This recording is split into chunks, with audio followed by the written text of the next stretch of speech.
밥은 해놨지? 가서 점심 좀 먹을란다. 시어머니 득자는 며느리 정숙에게 씩씩거리며 말했다. 정숙은 순간 멈칫했다. 아침부터 논에 나와 일만 하느라 밥 생각을 까맣게 잊고 있었다. 시어머니 득자는 갑자기 우는 신용을 한다. 나 같은 늙은이는 이제 밥도 안 준다는 거냐? 차라리 죽는 게 낫지. 아이고, 어지러워. 숨이 안 쉬어져. 나 그냥 죽을란다. 오늘도 정숙은 논에서 일하고 있었다. 정숙은 잠시 허리를 펴고 하늘을 올려다봤다. 구름 한 점 없이 맑은 하늘이었다. 아름다운 날씨였지만 그녀에게는 그저 일하기 좋은 날일 뿐이었다. 청수가, 멀리서 시어머니 득자의 목소리가 들려왔다. 정숙은 고개를 돌렸다. 득자는 논두렁에 서서 손을 흔들고 있었다.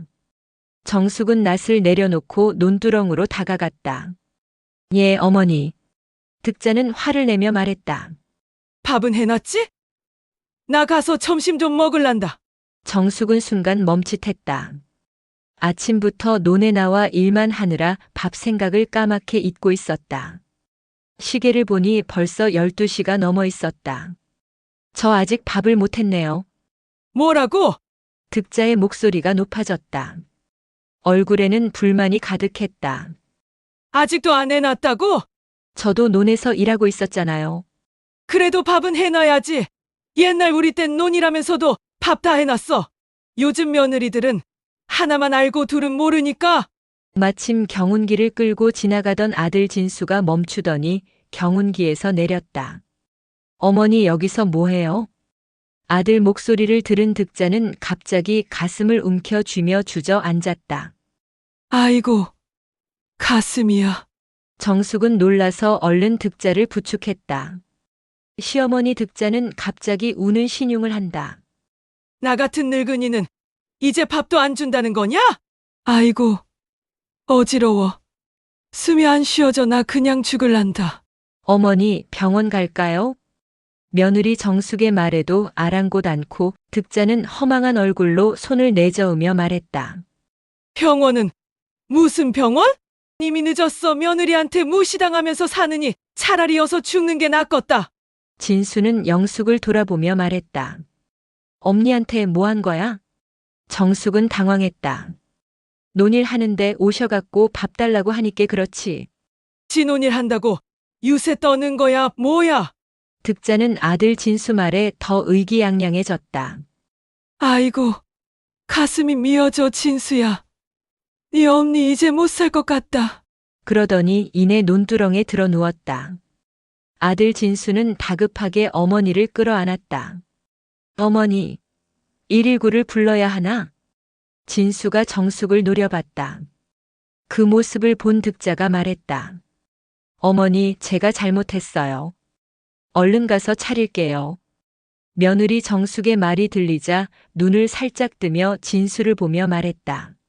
진수야, 엄마 말 들어라. 며느리 교육 제대로 시켜야 해. 이래서야 무슨 집안이 되겠냐?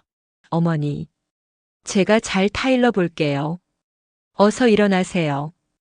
득자는 천천히 일어나면서 말했다. 내가 죽기 전에 이 집안이 제대로 되는 걸 봐야 할 텐데. 정숙은 아무 말도 하지 못했다. 변명을 해봤자 소용없다는 걸 알았다. 득자는 한숨을 크게 내쉬며 돌아섰다. 빨리 가서 해. 나 배고파 죽겠다. 정숙은 논둑을 따라 집으로 뛰어갔다.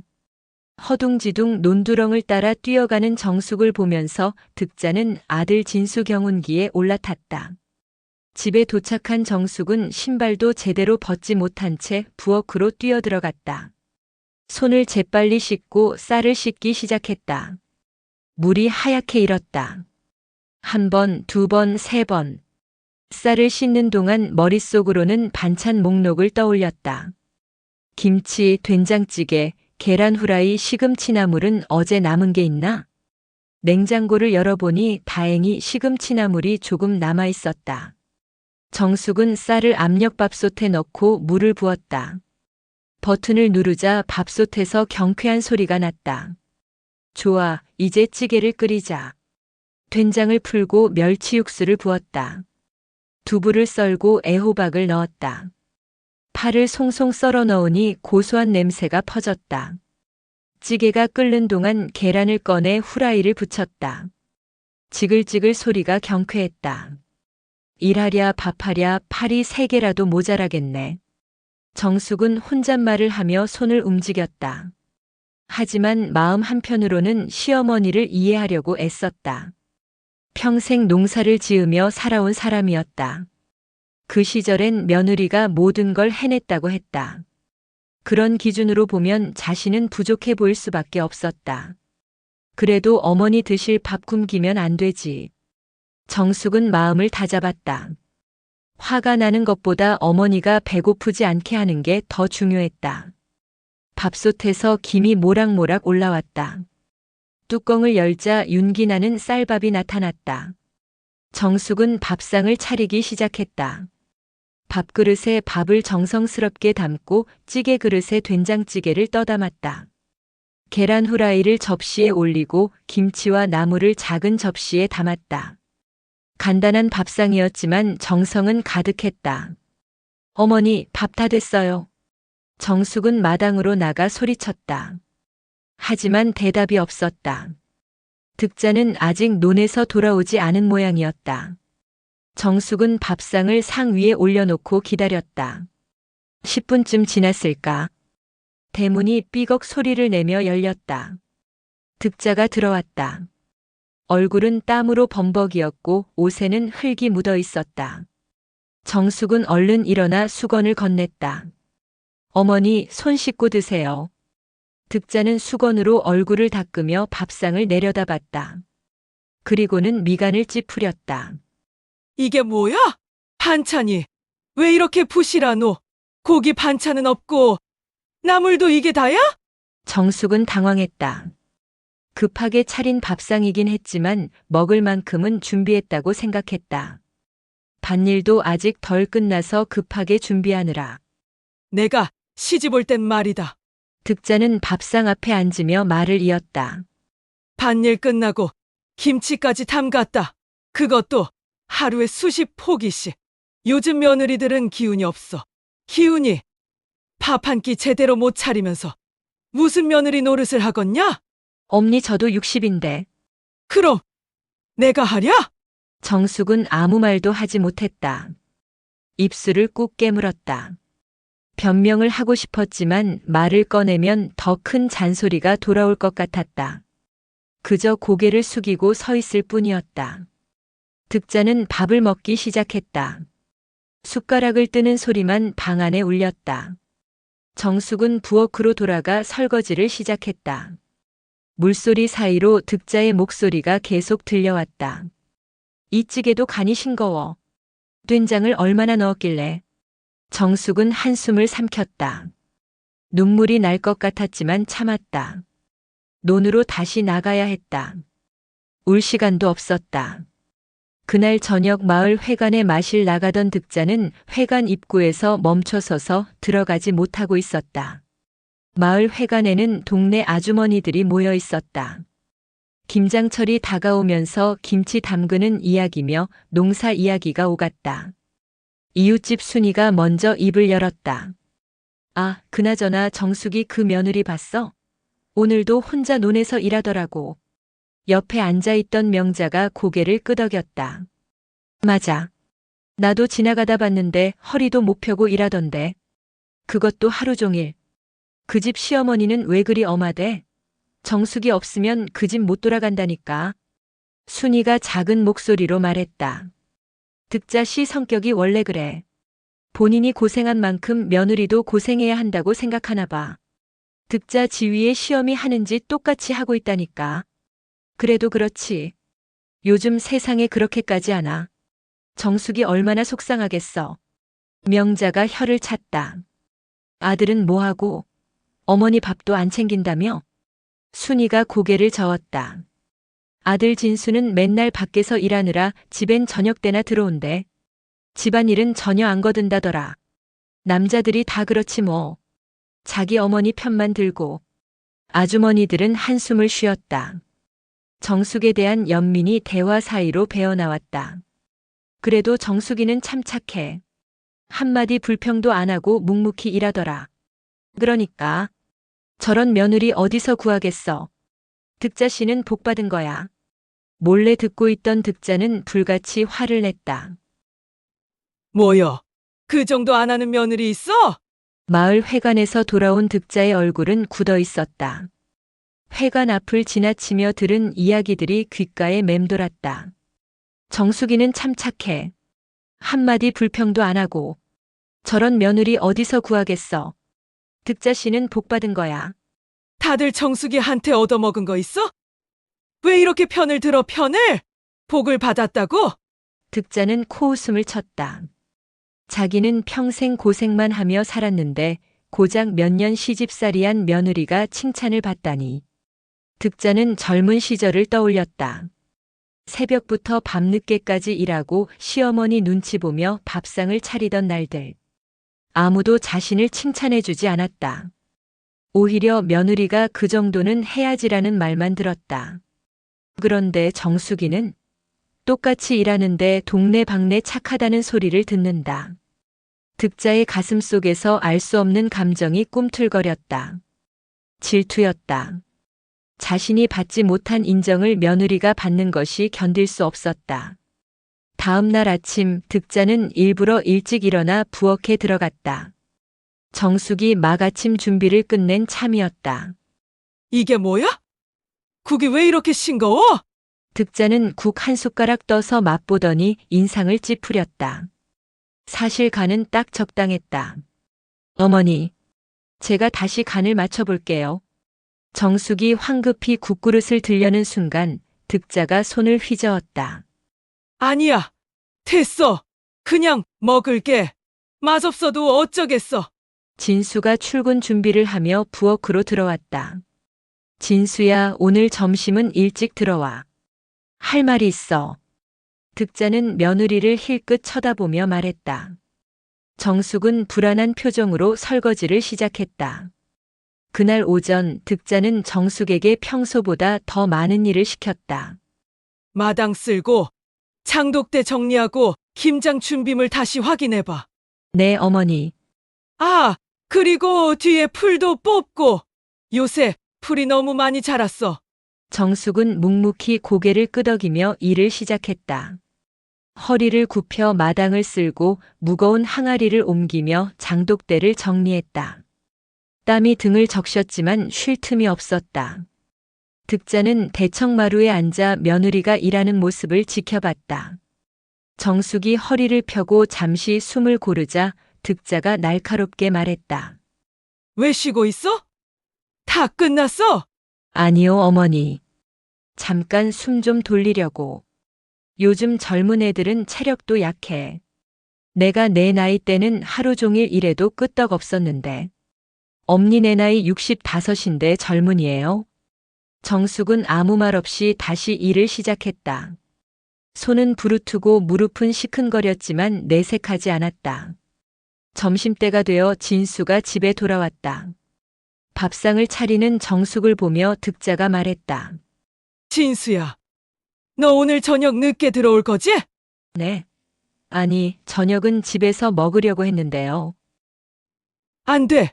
오늘 이장님 댁에 가서 부탁한 일 상의하고 와. 내가 아까 전화했어. 어머니, 그건 제가 내일 가도. 내일은 내일 할 일이 있어. 오늘 다녀와. 득자의 목소리에는 유난히 강한 기운이 실려 있었다. 진수는 어머니 눈치를 살피다가 고개를 끄덕였다. 알겠습니다, 어머니.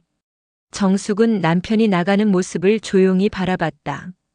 오늘도 혼자 저녁을 준비하고 시어머니 시중을 들어야 할 것이다. 저녁 무렵 득자는 정숙을 불렀다. 정수가 내일 시장 가서 생선 좀 사와. 친척들이 모레 온대. 네, 어머니. 몇 분이나 오시는데요? 글쎄, 한 10명쯤? 음식 넉넉히 준비해야 해. 정숙의 얼굴에 잠깐 당혹스러운 표정이 스쳤지만 곧 평온한 표정으로 돌아왔다. 알겠습니다, 어머니. 득자는 며느리의 그런 모습이 더 마음에 들지 않았다. 왜 화를 내지 않는 걸까? 왜 항상 저렇게 순종적인 걸까? 동네 사람들이 칭찬하는 이유를 알 것 같으면서도 인정하고 싶지 않았다. 밤이 깊어지자 득자는 홀로 대청마루에 앉아 있었다. 부엌에서는 정숙이 설거지하는 소리가 들렸다. 득자는 문득 자신의 시어머니를 떠올렸다.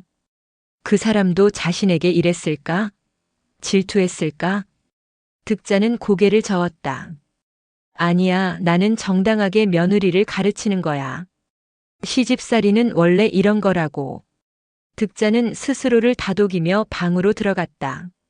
하지만 가슴속 불편한 감정은 쉽게 사라지지 않았다.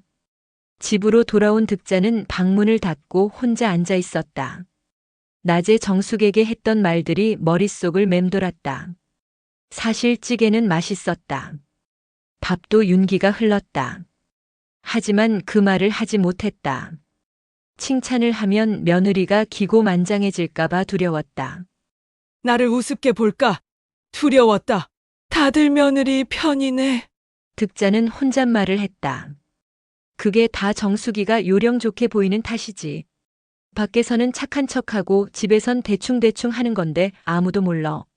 하지만 마음 한편으로는 불안했다. 아까 마을 회관에서 아주머니들이 하는 이야기를 귀동냥으로 들었다. 자신에 대한 비판이 점점 커지고 있었다.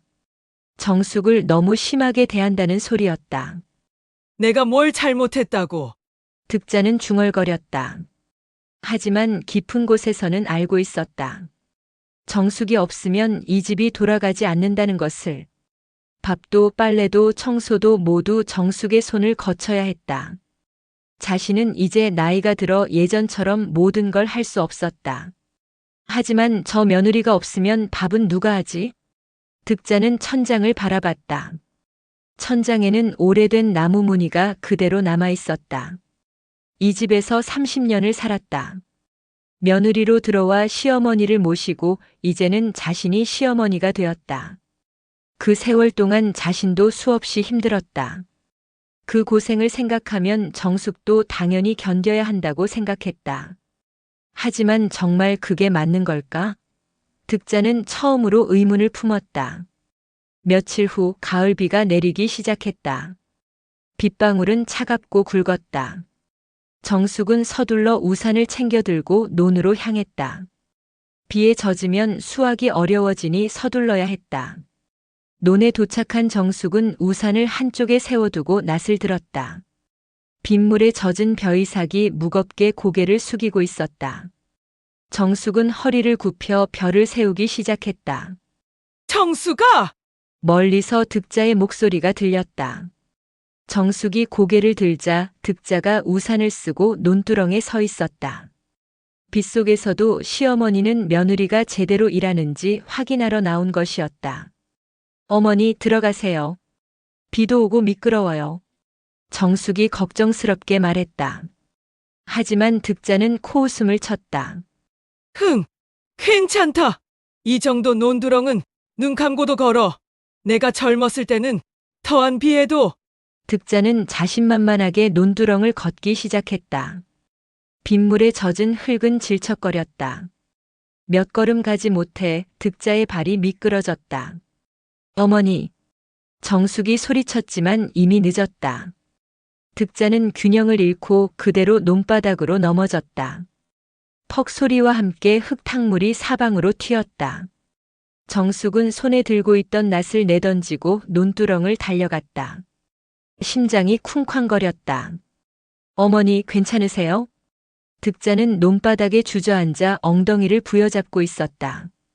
얼굴은 창백했고 온몸이 흙투성이었다. 우산은 저만치 굴러가 있었다. 아이고, 허리야 다리가. 득자의 목소리는 떨렸다. 통증 때문인지 아니면 충격 때문인지 알 수 없었다. 어머니, 이리 기대세요. 제가 업고 갈게요. 빨리 병원 가야 해요. 정숙은 득자를 일으키려 했다. 하지만 득자는 정숙의 손을 뿌리쳤다. 내가 이 나이에 며느리 등에 업히다니. 창피해서 어떡해? 어머니, 지금 그게 중요한 게 아니에요. 다치셨잖아요. 정숙의 목소리에는 다급함이 묻어났다. 득자의 얼굴이 너무 창백했다. 분명 심하게 다친 것 같았다. 싫다고. 내가 스스로 일어날 수 있어. 득자는 고집을 부리며 일어나려 했다. 하지만 다리에 힘을 주는 순간 얼굴이 일그러졌다. 통증이 밀려온 것이다. 아이고, 결국 득자는 다시 주저앉았다. 빗물은 계속 내렸고 두 사람은 금세 흠뻑 젖었다. 어머니, 제발요. 지금은 자존심 내려놓으셔야 해요. 정숙이 간곡하게 말했다. 득자는 며느리의 얼굴을 올려다봤다. 정숙의 눈에는 진심 어린 걱정이 가득했다. 미움도 원망도 없었다. 그저 시어머니를 걱정하는 마음뿐이었다. 득자는 입술을 깨물었다. 평생 누구에게도 약한 모습을 보이지 않으려 했다. 특히 며느리 앞에서는 더욱 그랬다. 하지만 지금은 어쩔 수 없었다. 알았다.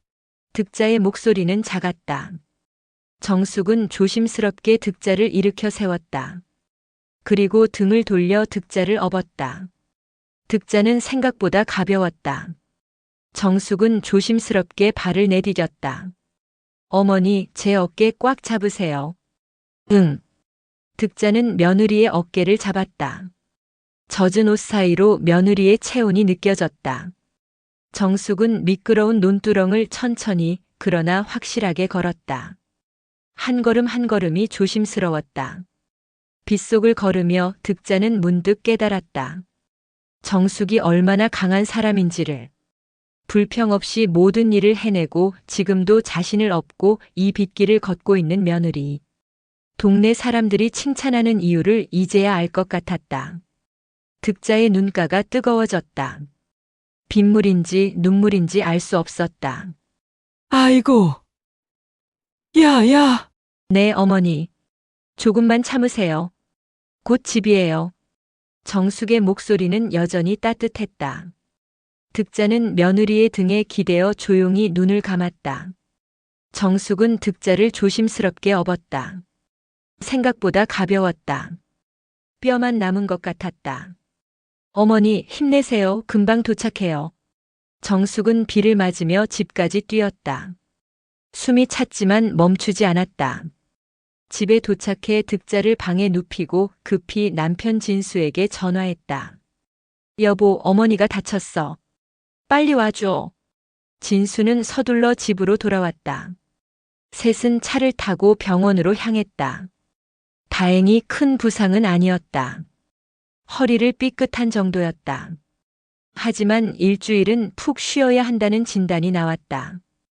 병원에서 돌아온 후 득자는 방에 누워 지냈다.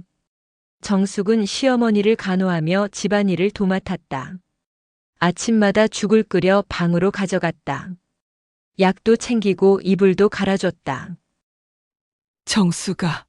어느 날 저녁 득자가 정숙을 불렀다. 정숙은 밥상을 들고 방으로 들어갔다. 예, 어머니. 앉아봐. 정숙은 밥상을 내려놓고 득자 옆에 앉았다. 득자는 천천히 몸을 일으켰다. 나 그날 밥 투정해서 미안했다. 정숙은 눈을 크게 떴다. 득자에게서 사과를 듣게 될 줄은 몰랐다. 어머니. 내가 아니면 이 집은 굴러가지 않더라. 내가 너무 몰랐구나. 득자의 눈에 눈물이 맺혔다. 정숙도 눈시울이 붉어졌다. 어머니, 전 그냥 가족이니까 하는 거예요. 득자는 고개를 저었다. 아니, 내가 가족이라 그런 게 아니야. 내가 착한 사람이라 그런 거지. 득자는 정숙의 손을 잡았다. 내가 사람 노릇을 못했네. 너한테 너무 많은 걸 요구했어. 내가 시집 왔을 때 힘들었던 걸 생각하면서 너도 당연히 그래야 한다고 생각했어. 근데 그건 잘못된 거더라. 정숙은 눈물을 닦았다. 괜찮아요, 어머니. 이해해요. 아니야. 이해할 게 아니라 바꿔야 해. 내가 바뀌어야 해. 득자는 밥상을 바라봤다. 고맙다. 정말 고맙다. 두 사람은 한동안 말없이 앉아 있었다. 밖에서는 가을바람이 불어왔다. 창문 틈으로 서늘한 공기가 들어왔지만 방 안은 따뜻했다. 진수는 부엌에서 어머니와 아내의 대화를 듣고 있었다. 가슴이 먹먹했다. 자신은 그동안 뭘 했을까? 어머니 편만 들고 아내의 고생은 외면했다. 집안일은 당연히 아내 몫이라고 생각했다. 진수는 부엌으로 들어가 냉장고를 열었다. 반찬통이 가득했다. 모두 정숙이 만든 것들이었다. 김치, 나물, 조림, 찌개 하나하나가 정성이었다. 내가 정말 바보였구나. 진수는 중얼거렸다. 아내가 얼마나 힘들었을지 이제야 알 것 같았다. 농사일, 집안일, 시어머니 시중까지. 모든 게 아내의 몫이었다. 여보. 진수는 아내를 불렀다. 정숙이 방에서 나왔다. 왜? 미안해. 정숙은 어리둥절한 표정을 지었다. 뭐가? 내가 너무 몰랐어. 내가 얼마나 고생하는지. 어머니한테만 신경 쓰고 너는 돌보지 않았어. 정숙은 고개를 저었다. 괜찮아. 당신도 바빠서 그런 거잖아. 아니야. 바쁜 건 핑계야. 나도 집안일 도와야지. 앞으로는 내가 밥도 하고 청소도 할게. 정숙은 웃었다. 당신이 밥을? 왜 못할 것 같아? 나도 할 수 있어. 진수는 자신감 있게 말했다. 며칠이 지나고 득자의 몸이 많이 나아졌다. 이제는 혼자 걸을 수 있을 정도였다. 어느 날 득자는 부엌에 섰다. 정숙과 진수를 위해 밥을 해주고 싶었다. 오랜만이네. 득자는 쌀을 씻으며 중얼거렸다. 손놀림은 익숙했다. 평생 해온 일이었으니까. 밥을 짓고 찌개를 끓이고 나물을 무쳤다. 하나하나 정성을 들였다. 엄니 뭐 하세요? 정숙이 부엌으로 들어왔다. 득자는 웃으며 대답했다. 밥 좀 해보려고. 어머니가요? 그래, 오늘은 내가 해볼란다. 정숙은 감동했다. 득자가 직접 밥을 차리는 건 처음이었다. 도와드릴까요? 아니, 괜찮아. 내가 쉬어. 득자는 혼자서 밥상을 다 차렸다. 밥그릇에 밥을 담고 찌개와 반찬을 올렸다. 간단하지만 정성 가득한 밥상이었다. 진수야, 정수가 밥 먹자. 득자가 소리쳤다. 밥상을 보고 둘 다 놀랐다. 어머니, 이거 다 어머니가 하신 거예요? 그래. 내가 하던 대로 해보려니 쉽지 않더라. 정숙은 찌개를 한 숟가락 떠서 맛봤다. 눈물이 났다. 맛있어요. 정말 맛있어요. 그래? 예. 따뜻해요. 득자도 눈시울이 붉어졌다. 진수는 밥을 크게 한 숟가락 떠서 입에 넣었다. 우리 어머니 최고. 세 사람은 함께 웃었다. 밥상 위로 웃음소리가 흘렀다. 오랫동안 차가웠던 밥상이 이제는 따뜻해졌다. 오늘의 사연이 좋았다면 구독, 좋아요, 알림 설정 눌러주세요.